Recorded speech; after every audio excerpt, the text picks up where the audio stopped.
दोस्तों, जिस तरीके से वीआईपी विजेंदर सिंह लगातार भोजपुरी इंडस्ट्री में फैले गंदगी को साफ करने के लिए आवाज उठा रहे हैं, लगातार बोल रहे हैं, एक के बाद एक जिस तरीके से भोजपुरी के सो कॉल्ड स्टारों को रगड़ रहे हैं, क्या आप इनकी राय से सहमत हैं? क्या आप भी मानते हैं कि ये जो आजकल के सो कॉल्ड भोजपुरी के और पावर स्टार, ट्रेंडिंग स्टार, अपने आप को मानने वाले लोग हैं, इन लोगों ने भोजपुरी को सच में बर्बाद कर दिया है? विजेंदर सिंह साफ साफ भोजपुरी के स्टारों से सवाल पूछते हैं कि आखिर ऐसा क्या हुआ, ऐसा क्या आविष्कार हो गया कि 1 करोड़ में बनने वाली फिल्में, करोड़ों में बनने वाली फिल्में 20 से 25 लाख में बनने लगी। विजेंदर सिंह कहते हैं कि वो भी एक समय था जब भोजपुरी के फिल्मों की बजट जो है करोड़ों रुपए तक हुआ करती थी, 2-2, 3-3 करोड़ रुपए हुए करते थे। जब तक इंडस्ट्री में, भोजपुरी इंडस्ट्री में मनोज तिवारी, रवि किशन, निरहुआ जैसे होनहार टैलेंटेड लोग थे, तब तक भोजपुरी इंडस्ट्री की भी फिल्मों का बजट करोड़ों रुपए में हुआ करता था। लेकिन आज भोजपुरी इंडस्ट्री का वो बुरा हाल है कि आज भोजपुरी इंडस्ट्री के फिल्मों की बजट जो है अब 20-25 लाख ही होती है, ज्यादा से ज्यादा 40 से 50 लाख, इससे ज्यादा होती ही नहीं है, संभव ही नहीं है आज के हिसाब में, आज के जो परिस्थिति है उसमें। और ताज्जुब की बात यह है कि उतना भी पैसा आजकल के उन भोजपुरी फिल्मों से रिकवर नहीं हो पाता। 20-25 लाख लगाकर आज के फिल्में बनते हैं, लेकिन उतना भी पैसा उन फिल्मों से रिकवर नहीं हो पाता आज के समय में। आज के समय में इन लोगों के पास 10-10 फिल्में, एक-एक स्टार के पास 10-10 फिल्में बन करके कचरे के डब्बे में फेंकी रहती है, फेंकी हुई मिल जाएंगी आपको।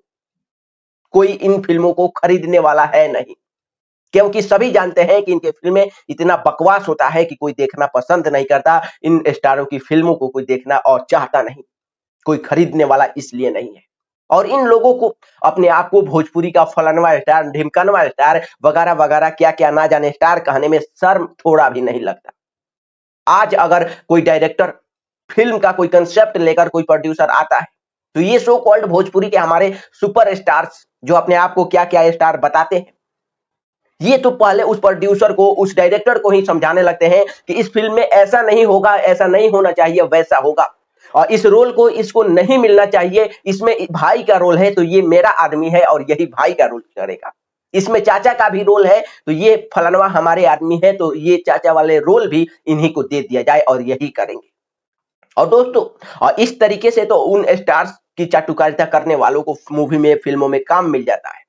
लेकिन दोस्तों, जो रियल टैलेंट होता है, जो अपने टैलेंट के दम पर कुछ कर सकता है, उसको इन लोगों के कारण काम नहीं मिलता। जो लोग इनकी चटुकारिता करते हैं उनको तो ये काम दिलवा देते हैं, लेकिन रियल टैलेंट को चटुकारिता के दम पर कहीं ना कहीं और ठोकर खाने के लिए रोड पर छोड़ दिया जाता है। और यही कारण है कि भोजपुरी के फिल्में एक के बाद एक फ्लॉप, सुपर फ्लॉप, क्या क्या ब्लॉकबस्टर फ्लॉप होती जा रही है। आज ये माहौल भोजपुरी के फिल्मों को लेकर बना दिया गया है कि लोग भोजपुरी के फिल्मों को देखना पसंद नहीं करते, भोजपुरी के फिल्मों को देखना पसंद नहीं करते, हॉल में जाकर देखना तो दूर की बात है। भोजपुरी के अंदर जितने भी डायरेक्टर, प्रोड्यूसर हैं, सब लूट गए हैं, सब बर्बाद हो गए हैं भोजपुरी के फिल्में बना बनाकर। और 1-2 जो बचे हुए भी हैं डायरेक्टर, प्रोड्यूसर, वो लगातार घाटे में चल रहे हैं। और दोस्तों, ये बातें वीआईपी विजेंदर के द्वारा कही गई, लेकिन मैं आपसे पूछना चाहूंगा कि क्या आप भी वीआईपी विजेंदर के बातों से सहमत हैं? क्या आप भी इन लोगों को सच में मानते हैं कि इन लोगों के द्वारा भोजपुरी को बर्बाद कर दिया गया? इस विषय पे आपकी क्या राय है? आप अपनी राय कमेंट सेक्शन में जरूर लिखिएगा। और साथ ही ये वीडियो आपको पसंद आया हो तो वीडियो को एक लाइक करें और चैनल को सब्सक्राइब करना बिल्कुल ना भूलें।